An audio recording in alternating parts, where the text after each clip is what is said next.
Naquela madrugada de 1964, eu entreguei meus 3 filhos pequenos para uma mulher que eu mal conhecia e fugi, carregando apenas a filha mais nova amarrada nas costas. Acabara de tomar a decisão mais difícil que uma mãe pode tomar. Era Tremedal, sertão da Bahia.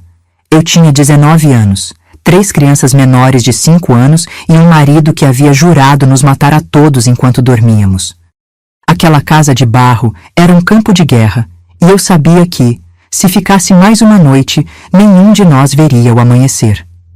Mas o que aconteceu depois foi ainda pior, porque quando descobri aonde meus filhos tinham sido levados e que talvez eu nunca mais os veria. Mas antes de continuar, me conta uma coisa. De onde você está me ouvindo agora? Escreve aí nos comentários o nome da sua cidade ou do seu bairro. Eu adoro saber até onde minha voz está chegando, viu? Agora vamos voltar para a história. Tem escolhas que marcam sua alma como ferro em brasa. E tem escolhas que não são escolhas, são apenas a diferença entre morrer e sobreviver. A minha foi das duas. Eu me chamo Rosilene, tenho 82 anos, e por 6 décadas carreguei em segredo a decisão que tomei numa madrugada de 1964. Hoje, nesta cadeira de balanço, com as mãos trêmulas mas a consciência serena, vou contar o que nunca contei. Por que eu dei meus filhos a uma estranha e fugi como uma criminosa? Por que carreguei nas costas a culpa de uma escolha que salvou vidas?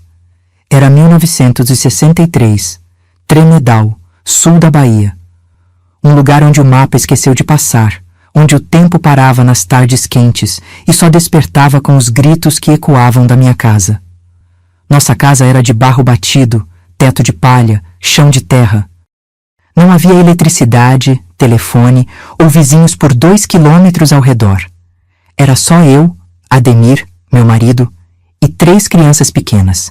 Rafael, de 5 anos, Igor, de 3, e Letícia, ainda bebê de colo. Comecei minha vida de mulher aos 15 anos, quando Ademir me tirou da casa do meu pai com promessas de amor eterno.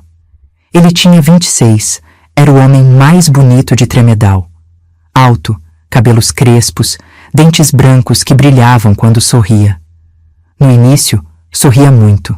Depois, não sorriu mais. Os dentes só apareciam quando ele me mordia durante as surras. Rosilene, você é uma vagabunda. Foi a primeira vez que ele me chamou assim. Eu estava grávida de 2 meses do Rafael, tinha enjoo, não consegui fazer o jantar a tempo. O tapa foi tão forte que desmaiei. Quando acordei, ele estava chorando, pedindo perdão, jurando que nunca mais aconteceria. Aconteceu na semana seguinte, e na outra, e em todas as semanas depois disso. Os tapas viraram murros. Os murros viraram pauladas. Ele me batia com cabo de vassoura, com fio de energia, com o que encontrasse pela frente. Uma vez, foi com a colher de pau que eu usava para fazer pirão. Quebrou meu dente da frente. Até hoje sinto o vazio na boca quando passo a língua. Por que você não vai embora? Perguntam as pessoas hoje quando conto essa história, como se fosse fácil. Como se eu tivesse para onde ir. Meu pai morreu quando eu tinha 16. Minha mãe vivia de favor na casa da irmã. Eu não sabia ler, não tinha profissão, não conhecia ninguém fora de Tremedal. E tinha 3 filhos pequenos para alimentar. O pior não eram os murros. Era o medo nos olhos das crianças. Rafael desenvolveu gagueira aos 4 anos. Igor fazia xixi na cama toda noite. Letícia, com apenas 1 ano, já tremia quando ouvia a voz do pai. Eles se escondiam embaixo da cama quando Ademir chegava em casa. Sabiam, pelo barulho dos passos, se ele estava sóbrio ou bêbado. Se estava de bom humor ou se íamos passar outra noite no inferno. Vocês vão morrer todas! Ele gritava quando estava embriagado. Vou fazer vocês engolir veneno de rato. O mais terrível é que eu acreditava. Vi nos olhos dele a convicção de quem planeja uma chacina. Não era ameaça, era promessa. No sertão, mulher não tem vez. Quando contava para alguém sobre as surras, ouvia sempre a mesma resposta. Toda mulher apanha, Rosilene. Faz parte do casamento. Bassor, como se hematomas fossem presentes de aniversário. como se dente quebrado fosse sinal de amor. O delegado da cidade vizinha era compadre do Ademir. O padre dizia que eu devia rezar mais e provocar menos. Estava sozinha no mundo com 3 crianças pequenas e um demônio por marido. A noite que mudou tudo foi numa sexta-feira de novembro. Ademir chegou tarde, cambaleante de cachaça, xingando desde o portão. Eu estava dando de mamar em Letícia quando ele entrou como uma tromba. "Onde está a comida?" perguntou, a voz pastosa. "Acabou, Ademir. Você não deixou dinheiro para comprar mais nada." O primeiro soco acertou meu rosto, fazendo Letícia chorar. O segundo, meu estômago. Caí no chão com ela nos braços, tentando protegê-la do impacto. Rafael e Igor saíram correndo do quarto, chorando. "Todo mundo vai morrer hoje!" ele berrou, pegando o facão que usávamos para cortar lenha.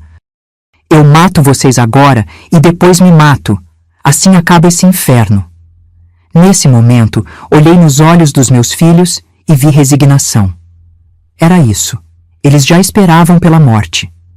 Já tinham aceitado que morrer era melhor que continuar vivendo naquele terror. Engraçado como a mente funciona nos momentos limites. Enquanto Ademir segurava o facão, pronto para massacrar sua própria família, eu tive uma clareza absoluta. Ou eu tirava meus filhos dali, ou enterraria 3 anjinhos inocentes junto comigo. Não havia terceira opção. "Volta pra cama, Ademir. Você tá bêbado", consegui dizer, a voz calma apesar do sangue escorrendo do nariz. "Amanhã a gente conversa." Ele riu, um som terrível que ainda ecoa nos meus pesadelos. "Amanhã vocês vão estar no cemitério." Mas o álcool pesou mais que a raiva. Ademir tropeçou, o facão caiu e ele desmaiou no chão da sala. Quando começou a roncar, reuni os 3 filhos no canto mais escuro da casa. "Vamos fazer uma viagem", sussurrei, segurando lágrimas. "Mas tem que ser silêncio total. Silêncio como ratinhos, entenderam?" Eles assentiram, confiantes.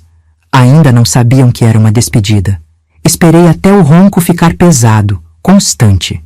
Então, na mais absoluta treva, coloquei Letícia numa tipóia nas costas, segurei a mão de Rafael e Igor e saímos pela porta dos fundos. Não levamos nada além das roupas do corpo. Cada objeto da casa tinha sangue, memórias de dor. Eram escombros de uma vida que precisava ficar para trás. A primeira quinzena de caminhada foi um milagre. 12 quilômetros até a estrada de chão, atravessando Caatinga no escuro, com uma bebê nas costas e 2 meninos de pernas curtas. Rafael carregou Igor nos ombros quando ele não aguentou mais andar. Paramos para beber água de uma poça barrenta, comemos frutas do mato que reconheci da infância. Os meninos não choraram nem uma vez. Era como se entendessem que aquilo era questão de vida ou morte. Quando o sol nasceu, estávamos na estrada. Vimos uma carroça se aproximando, puxada por 2 bois magros. O carroceiro, seu João Santos, parou quando viu aquela mulher ensanguentada com 3 crianças sujas no meio do nada. "O que houve, moça?" "Preciso chegar em Vitória da Conquista. Meu marido, ele quer nos matar." Seu João não fez perguntas, apenas indicou a carroça. Durante o trajeto, que demorou 6 horas, contei fragmentos da minha história. Mostrei as marcas roxas, os hematomas, a cicatriz no pescoço onde Ademir tentou me enforcar com uma corda. "Deus tem um plano para você, filha." Foi tudo que ele disse. Em Vitória da Conquista, a realidade me caiu como um peso. Não conhecia ninguém, não tinha dinheiro, não sabia para onde ir. Passamos a primeira noite na varanda da igreja matriz, amontoados como gatinhos. Letícia chorou de fome a madrugada toda. No dia seguinte, levei os meninos comigo pelas ruas do mercado municipal, pedindo trabalho em qualquer coisa. Foi assim que conheci Dona Iracema, uma viúva de 55 anos que vendia pão d'água numa barraca. Magrinha, cabelos grisalhos, mãos calejadas de muito trabalho. Era aberta, ainda era 5 da manhã, quando me viu com as crianças, todas com fome. "Toma, meninos", disse, entregando pão quentinho. "E você, mãe, conta o que houve." Sentei num banquinho da barraca e desabafei. 30 minutos de choro, confessando medos que nem sabia que tinha. mostrando marcas que nem sabia que existiam. Dona Iracema ouvia em silêncio, de vez em quando passando a mão no cabelo dos meninos. Preciso salvar meus filhos, concluí. Se Ademir nos encontrar, ele mata todos nós. Prometo que volto para buscá-los quando conseguir me arranjar.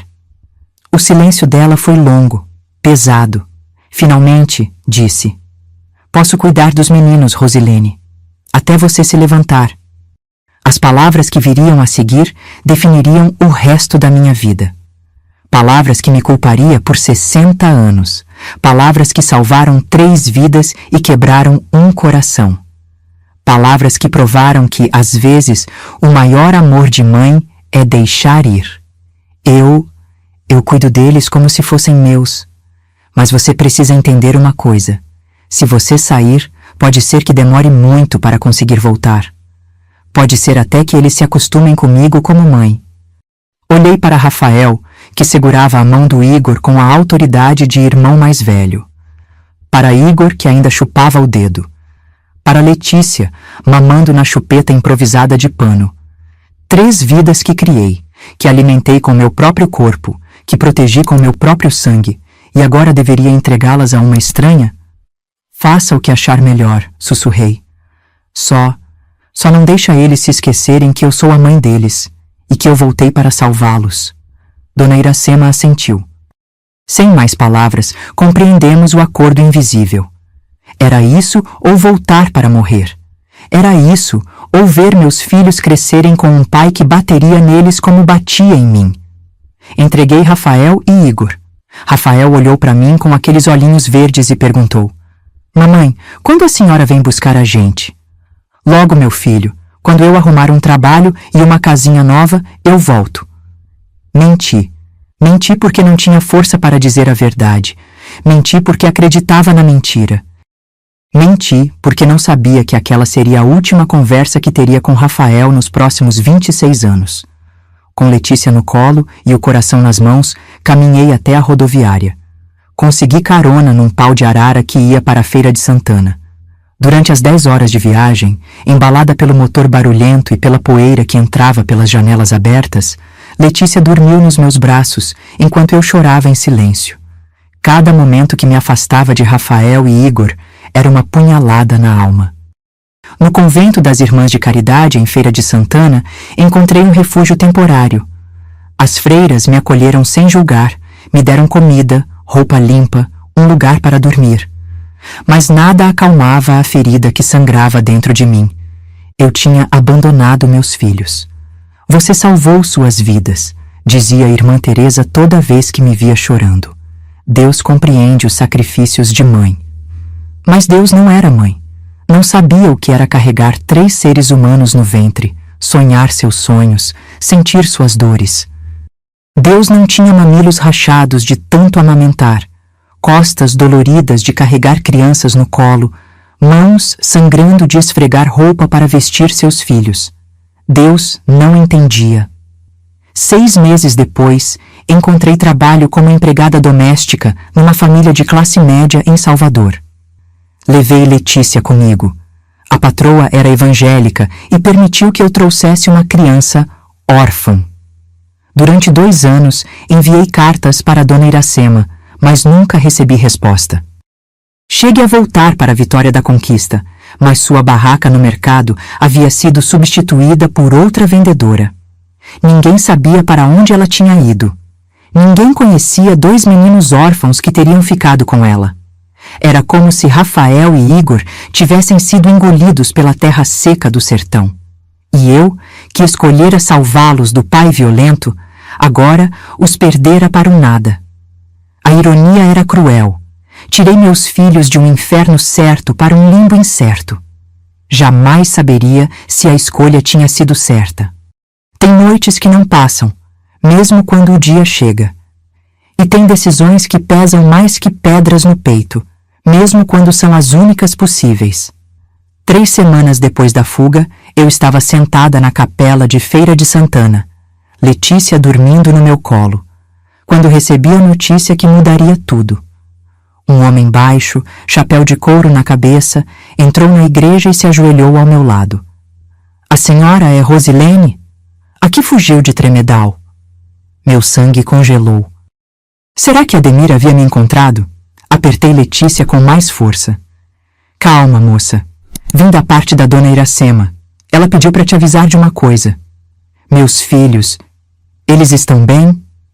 O homem suspirou, tirando o chapéu da cabeça. Dei meu recado, dona. Que recado, pelo amor de Deus?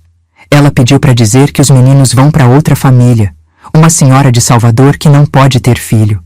Boa pessoa, ela disse, mas não vai poder ficar mandando notícia para a senhora. O mundo desabou. Não de uma vez, como quando Ademir me batia. Aos poucos, como areia escorrendo entre os dedos. Meus meninos, que eu havia deixado com Dona Iracema como uma despedida temporária, agora seriam adotados por estranhos. Para sempre. Não pode ser, chorei. Eu vou buscá-los, eu prometi que ia voltar. O mensageiro balançou a cabeça, a expressão pesada. A Dona Iracema está de saúde ruim, não pode mais cuidar de criança, e a senhora, desculpa, mas não tem condição. Sem casa, sem marido, com um bebê no colo, sem marido. Como se isso fosse uma deficiência.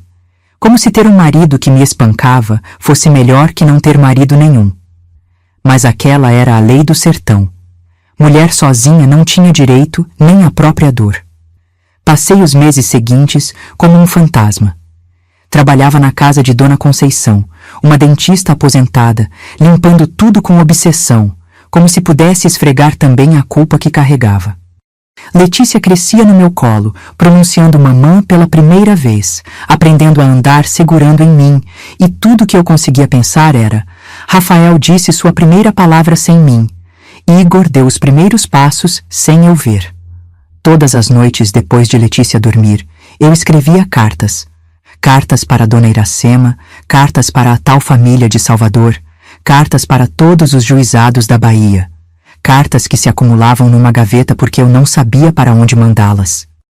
Não tinha endereço, não tinha nome completo, não tinha nada além de um buraco no peito onde deveria estar meus filhos. Foi numa terça-feira, 8 meses depois da fuga, que encontrei Antônio Silva. Ele estava vendendo frutas na feira quando me viu passar com Letícia. A senhora não é esposa do Ademir, de Tremedal? Meu coração parou. Era, sussurrei. Ele está aí, procurando por você. Disse que vai matar você e depois se matar. O medo voltou, visceral, primitivo. Mas dessa vez era diferente. Não era só o medo de morrer. Era o terror de que Ademir descobrisse que eu havia deixado Rafael e Igor em Vitória da Conquista. Se ele encontrasse os meninos... Onde ele está? Perguntei, tentando controlar o tremor na voz. Anda pelos bairros perguntando por você. Bebe todo dia. Tá magro, sujo.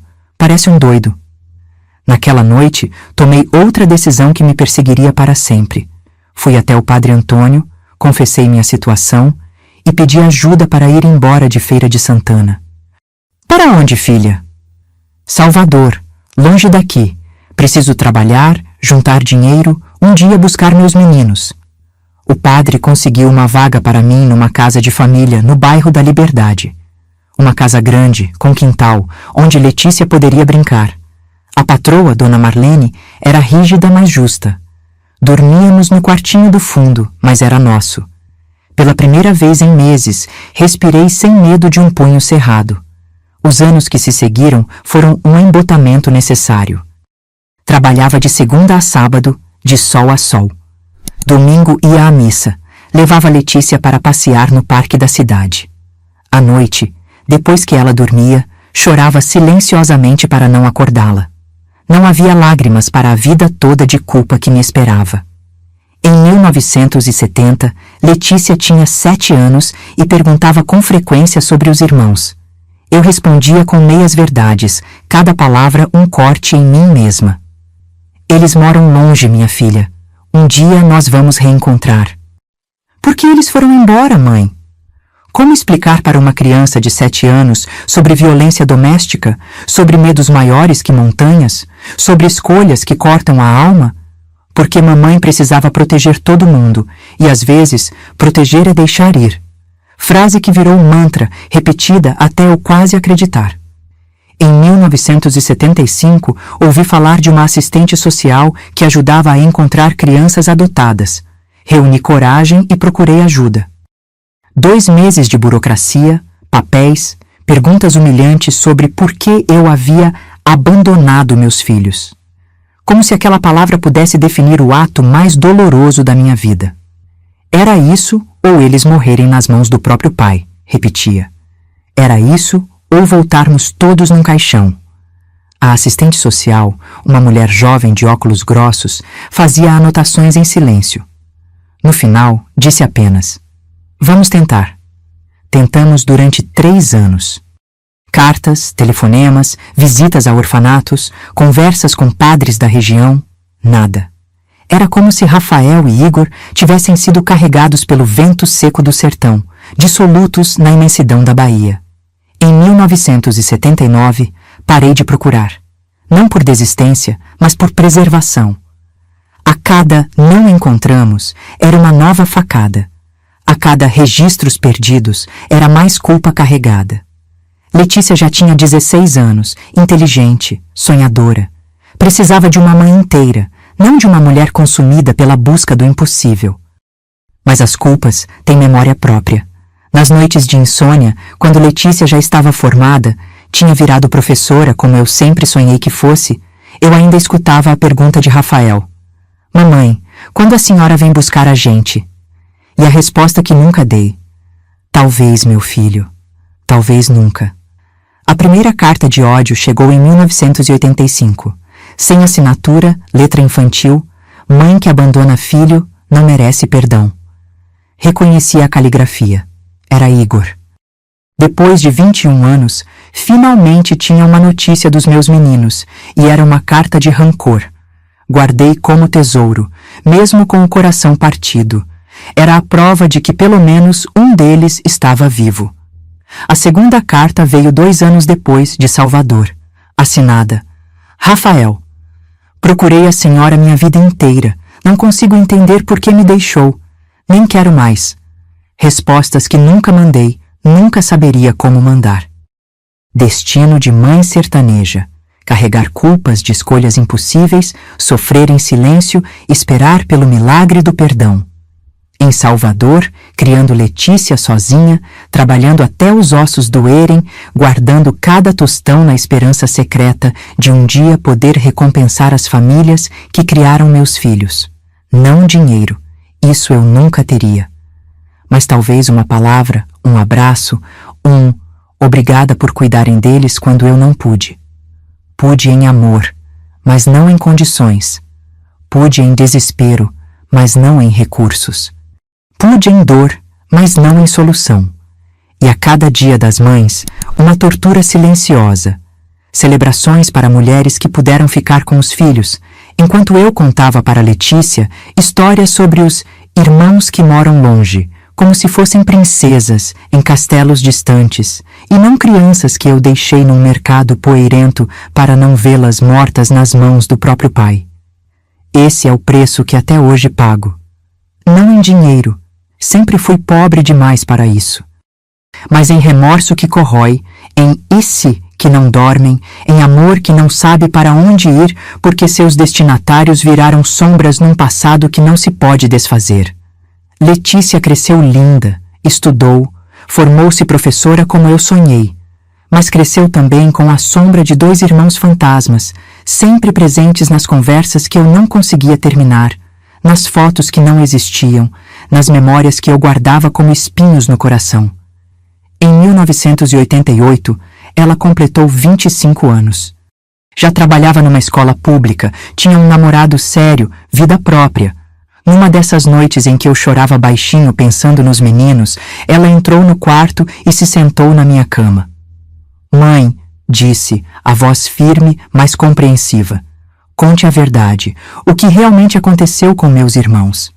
E foi ali, aos 43 anos, 24 anos depois da decisão mais dolorosa da minha vida, que finalmente desabei. Contei tudo. A casa dos gritos, os tapas, os murros, o facão na mão ensanguentada de Ademir. A fuga na madrugada, os 12 quilômetros no escuro, o pacto com Dona Iracema. Contei sobre a culpa que carregava, sobre as noites sem dormir, sobre os sonhos em que Rafael me perguntava: "Por que, mãe?" E eu não sabia responder porque não tinha resposta que acalmasse um coração de criança abandonada. Esperava julgamento. Recebi abraço. "A senhora é a mulher mais forte que conheci", Letícia disse, chorando comigo. "Salvou nossas vidas. Mas perdi meus filhos." "A senhora não perdeu. A senhora deu. Deu para que continuassem vivos. É diferente." Palavras que não curaram, mas acalmaram. Um pouco. Apenas o suficiente para que eu pudesse continuar carregando o peso sem sucumbir completamente. Tem segredos que pesam mais quando falados em voz alta. E tem alívios que vêm com suas próprias culpas.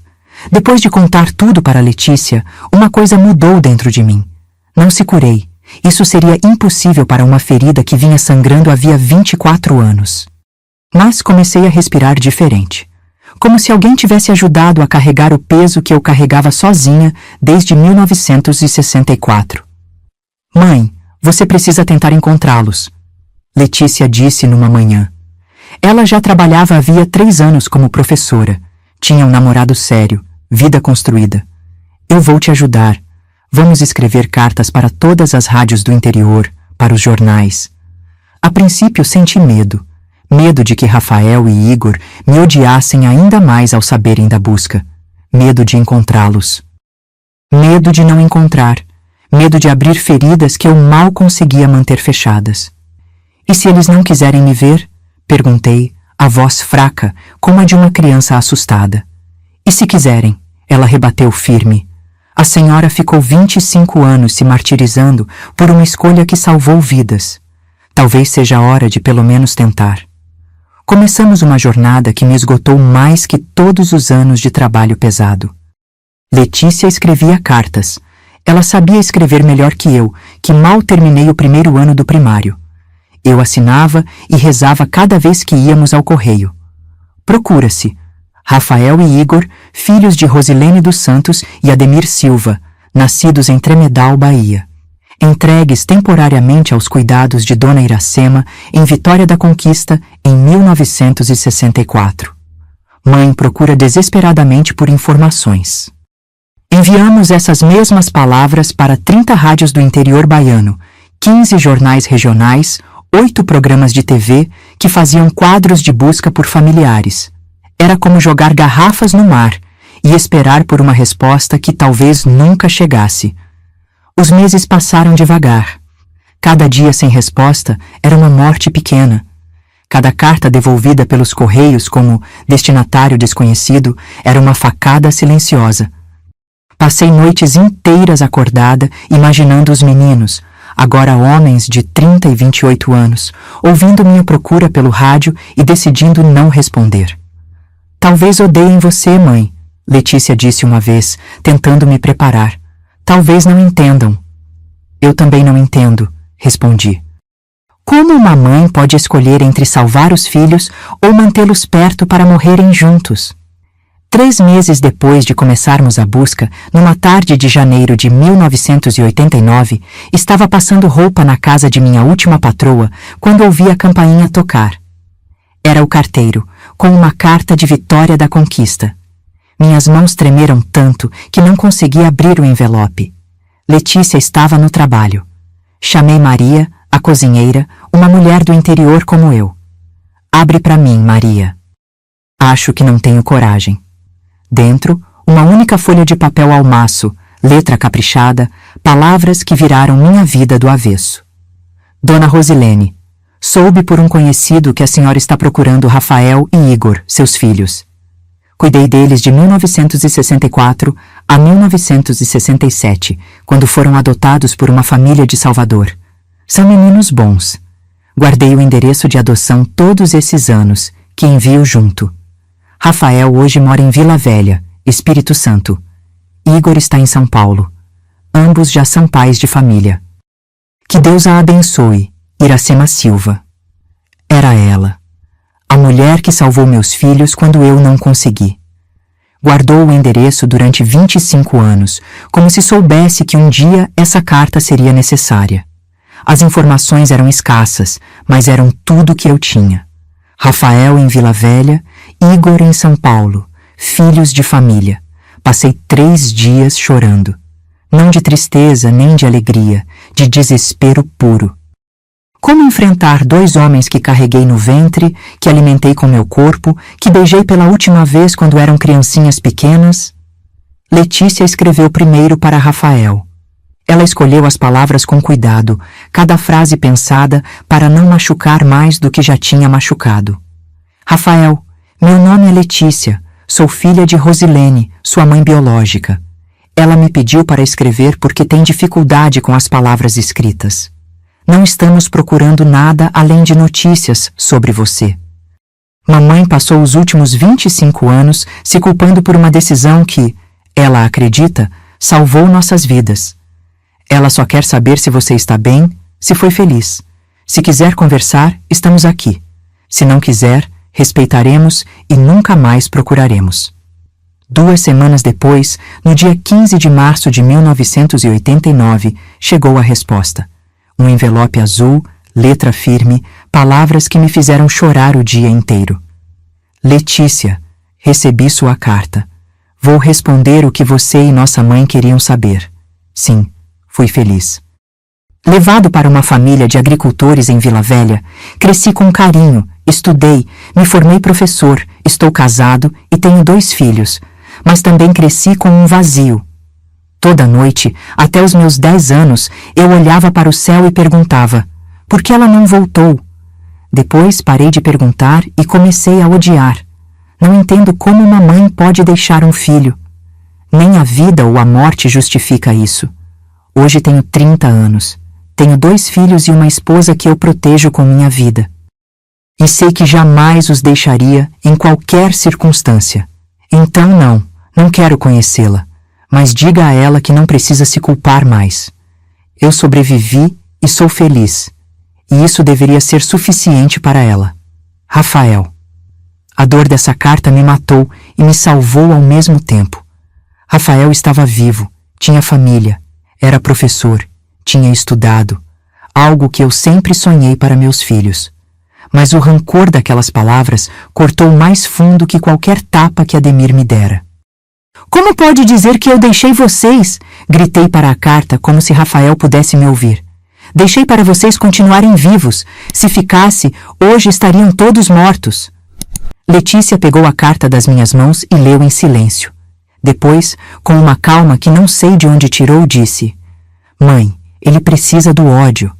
É mais fácil odiar do que entender. Um dia, quando olhar para os próprios filhos, talvez compreenda.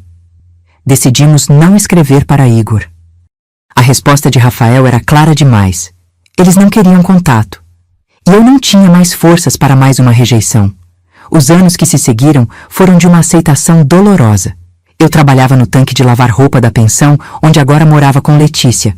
Cada enxaguada uma reza surda para o bem-estar dos meus filhos distantes.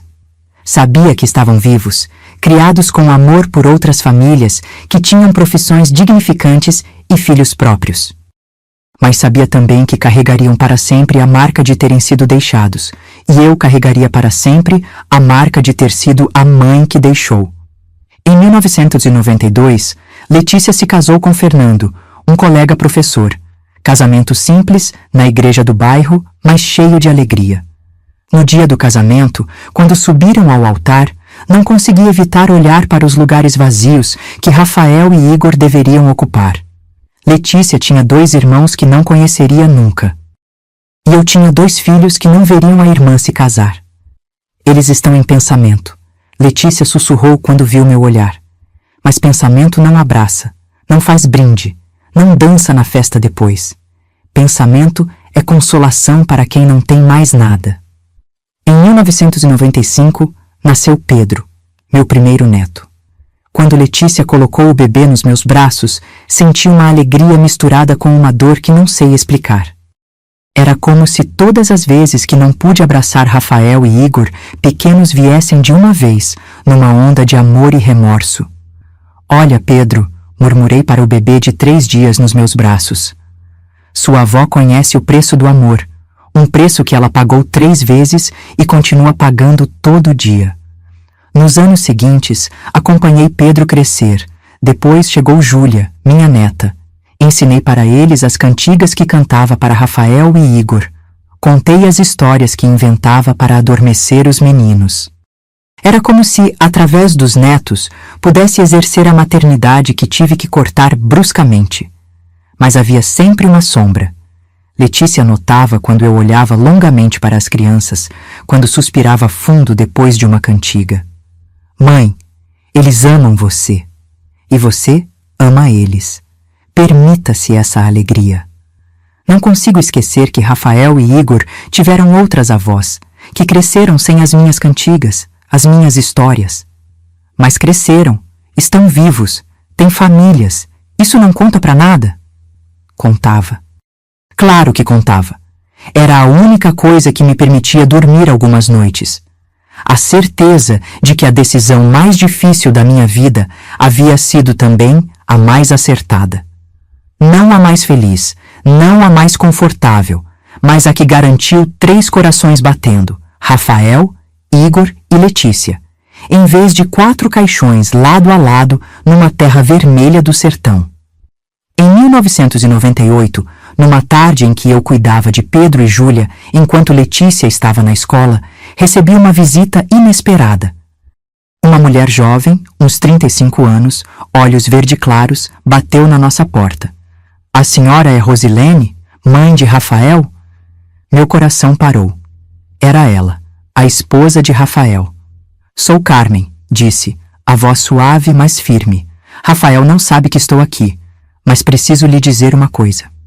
Sentamos na pequena sala, eu com as mãos trêmulas, ela com uma calma que me invejava. Quando Rafael soube que vocês o procuravam, ficou furioso. Disse que não queria saber de vocês, mas desde então, mudou. Nas noites, quando os filhos dormem, ele fica olhando fotos antigas. Pergunta para si mesmo coisas que não me conta. Está lutando com algo dentro dele. E Igor? Consegui perguntar. Carmen suspirou. Igor é diferente. Ele tem mais mágoa. Diz que nunca perdoará, que uma mãe que abandona não merece perdão. Escolhi minhas palavras com cuidado, como quem escolhe pedras para construir uma ponte frágil. Diga a Rafael. Diga que ele tem razão. Não há justificativa no mundo que acalme o coração de uma criança abandonada, mas que houve amor, houve desespero, houve uma escolha entre vocês morrerem ou eu deixar vocês vivos. Carmen assentiu lentamente. Eu vou dizer, não prometo nada, mas vou dizer. Não tive notícias depois dessa visita. Mas algo mudou em mim naquele dia. Era como se, finalmente, alguém que amava Rafael tivesse ouvido minha versão da história. Não para me absolver. Absolvição não existe para mães, mas para entender. O milênio novo chegou com esperanças que eu não me permitia ter. Letícia estava estabelecida, tinha trabalho que amava, família linda. Os netos cresciam em paz, numa casa sem gritos, sem violência.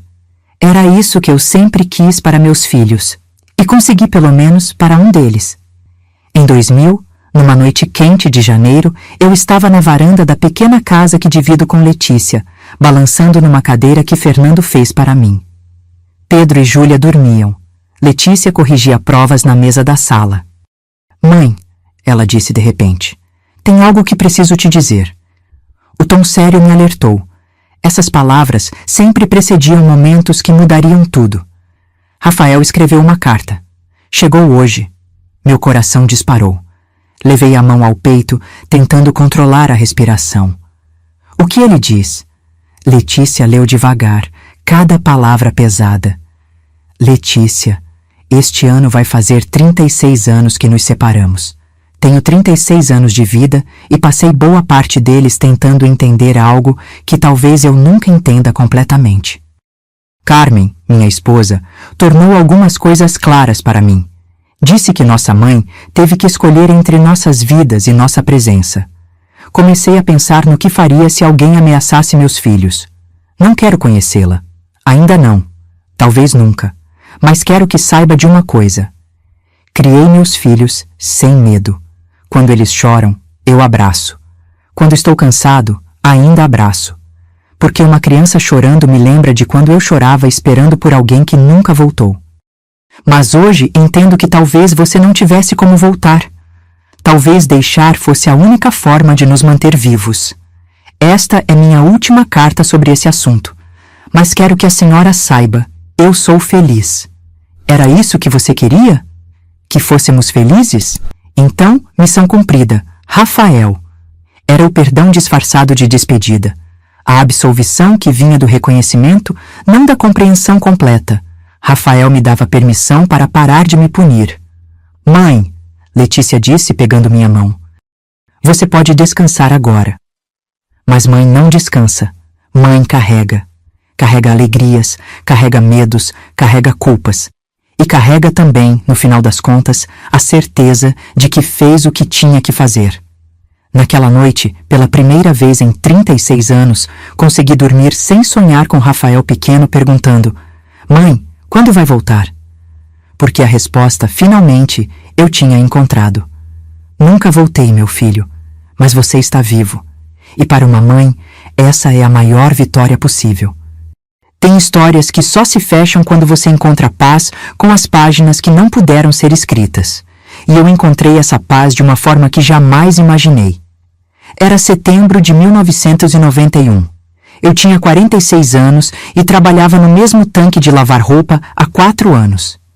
Minhas mãos eram cada vez mais ásperas, mas meu coração estava começando a cicatrizar. Um processo doloroso, como curar uma ferida antiga que nunca fechou direito. Foi numa terça-feira comum que recebi a carta que mudaria tudo. Não era de Rafael nem de Igor. Era de uma pessoa que eu nunca esperava ouvir novamente. O envelope tinha o carimbo de Vila Velha, Espírito Santo. Dentro, uma letra caprichada de mulher mais velha.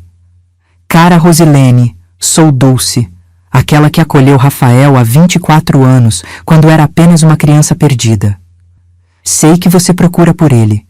Sei também que ele resistiu ao reencontro. Mas há coisas que uma madre deve saber. Rafael se casou com Carmen, tiene dos hijos hermosos. Es un hombre bueno. Pero hay una tristeza en él que solo puede ser curada por ti. A carta estava misturada em português e espanhol. Carmen era filha de argentinos e sua mãe tinha o hábito de misturar idiomas quando estava emocionada. No te pido que fuerces nada. Pero este fim de semana, Rafael vai levar os filhos para a praia em Vila Velha, la playa de Itapuã, sábado às 3 da tarde. Se quiser, pode ir. Se não quiser, entenderá. Pero a veces el destino precisa uma pequena empurrão. Com carinho de mãe para mãe. Dulce. Li e reli aquela carta até decorá-la. Era um convite disfarçado de chance. Uma porta entreaberta para um reencontro que nem eu, nem Rafael, tínhamos coragem de buscar diretamente. Falei com Letícia sobre a possibilidade. Ela ficou em silêncio por um longo tempo antes de dizer: Mãe, você já sofreu demais. Se for lá e ele rejeitar você na frente dele, vai doer ainda mais. E se for lá e ele me abraçar? Perguntei, com uma esperança adolescente. Nas próximas 5 noites dormi mal, sonhando com possibilidades. Me via andando pela praia, vendo um homem alto com um menino nos ombros. Me via correndo, sendo rejeitada, sendo abraçada. Acordava com o coração disparado, sem saber se era medo ou expectativa. No sábado de manhã, vesti o único vestido bom que tinha. Um azul marinho que Letícia tinha me dado no Natal. Prendi o cabelo num coque simples. Passei um batom claro. Olhei no espelho e vi uma mulher de 46 anos que carregava 60 nos olhos. Uma mãe que ia ao encontro de um filho que não via havia 27 anos. A viagem de Salvador para Vila Velha durou 8 horas de ônibus. Cada hora era uma tortura silenciosa, cada quilômetro uma pergunta não respondida. E se ele não aparecer? E se aparecer e eu não o reconhecer? E se ele me vir e simplesmente sair? Cheguei à praia de Itapuã às 2h45. O vento forte trazia o cheiro do mar e memórias que eu enterrara profundamente. Escolhi um banco longe da areia, de onde podia observar as famílias chegando. Às 3h15, os vi. Reconheci Rafael instantaneamente. Era como olhar para Ademir 30 anos atrás, mas sem o demônio nos olhos. Alto, músculos definidos do trabalho braçal que posteriormente soube que fazia, cabelos curtos. Ao lado dele, uma mulher de cabelos longos, Carmen. E correndo na frente, 2 meninos que deviam ter 6 e 4 anos. Meu coração parou, literalmente parou, e depois recomeçou aos socos no meu peito. Rafael armou um guarda-sol, estendeu uma canga, ajudou os meninos a tirar as camisetas. Era um pai cuidadoso, protetor, exatamente o oposto do pai que ele conheceu. Não sei quanto tempo fiquei ali, paralisada, só observando. Era como assistir a um filme da vida que poderia ter sido, se eu nunca tivesse fugido, se eu tivesse encontrado outra saída. Mas não havia outra saída. Nunca houve. Foi Carmen quem me viu primeiro. Ela sussurrou algo para Rafael, que olhou na minha direção. Nossos olhos se encontraram através dos 50 metros que nos separavam. O mundo parou de girar.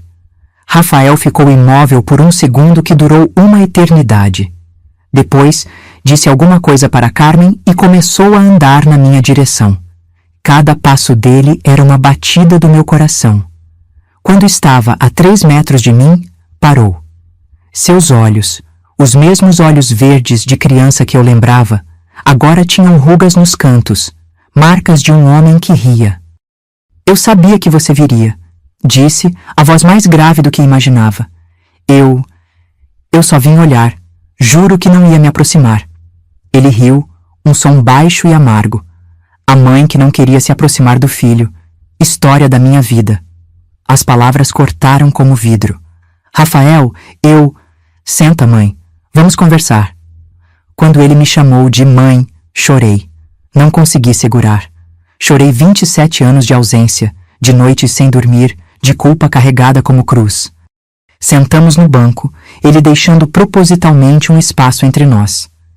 Por muito tempo eu te odiei, começou. Construí uma vida inteira baseada no ódio. Mas depois que tive meus filhos, comecei a pensar em situações hipotéticas. O que eu faria se alguém ameaçasse fazer mal a eles? Rafael. Deixa eu falar, mãe. Por favor. A palavra mãe saiu mais fácil dessa vez. Essa semana, meu filho Miguel teve pesadelo. Sonhou que eu e Carmen íamos embora e não voltávamos. Ele acordou chorando, gritando, "Não me deixa, papai!" E eu pensei em você, em nós. Carmen se aproximou, os 2 meninos correndo atrás. "Rafael, você está bem?" Ele assentiu, limpando os olhos. "Carmen, esta é minha mãe. Mãe, esta é minha esposa. E estes são Miguel e João." Os meninos me olharam com curiosidade infantil, sem entender a tensão. Miguel, o mais velho, perguntou, "Vovó Dulce não é sua avó, papai?" Rafael sorriu, lágrimas misturadas ao sorriso. "Tenho 2 vós, filho. Dulce, que me criou, e Rosilene, que me teve." Aquela tarde mudou tudo. Não foi um reencontro de filme, com abraços longos e perdão instantâneo. Foi real, doloroso, cheio de pausas e silêncios. Rafael me contou sobre sua vida, sobre como Dulce e o marido, Mário, o criaram com amor. Sobre como se tornou professor de educação física, sobre como conheceu Carmen numa festa junina, sobre os medos que tinha de um dia ser parecido com o pai biológico. "Achei que raiva fosse genética", disse. "Demorei anos para entender que a gente escolhe como quer ser." Eu contei sobre Letícia, sobre os netos que ele tinha, sobre os anos de lavar roupa e pensar nele toda vez que enxaguava uma camisa azul, porque ele adorava azul quando pequeno. No final da tarde, quando o sol começou a se pôr, Rafael disse, "Não vai ser fácil. Tem muita coisa quebrada entre nós. Eu sei. Mas podemos tentar, para os meninos pelo menos. Eles merecem conhecer a avó de sangue." Foi assim que começamos. Visitas esporádicas, cartas mensais, telefonemas curtos. Não era o que eu sonhava nos 27 anos de ausência, mas era mais do que merecia. Carmen me contou que Igor, ao saber do nosso reencontro, aumentou sua raiva. Disse que Rafael era fraco por ceder. Ela tentou mediar, mas Igor se fechou ainda mais. Ele precisa da raiva, Carmen explicou. Alguns de nós a usamos para construir, outros para destruir. Igor ainda está decidindo o que fazer com a dele. Em 1995, recebi um telegrama que mudaria novamente minha vida. Era de um hospital em Tremedal. Ademir Silva está morrendo. Quer falar com a esposa. A esposa. Depois de mais de 30 anos, ele ainda me via assim. Viajei de volta para o sertão, um lugar que jurei nunca mais pisar. O hospital era pequeno, precário. Ademir estava na ala dos indigentes sozinho, com câncer no pulmão. Quando me viu, seus olhos, outrora tão temidos, agora pareciam pequenos, assustados. Rosilene, você voltou. Vim me despedir, Ademir, e te perdoar. Ele chorou então, um choro rasposo, doído. Eu procurei vocês, por anos, mas era melhor mesmo que tivessem sumido. Nos últimos momentos, ele segurou minha mão. Os meninos, eles ficaram bem? Ficaram. São homens de bem. Graças a você. Foram suas últimas palavras. Saí daquele hospital liberta de uma maneira que não esperava. Não era perdão por amor. Era perdão por necessidade. Para poder seguir em frente.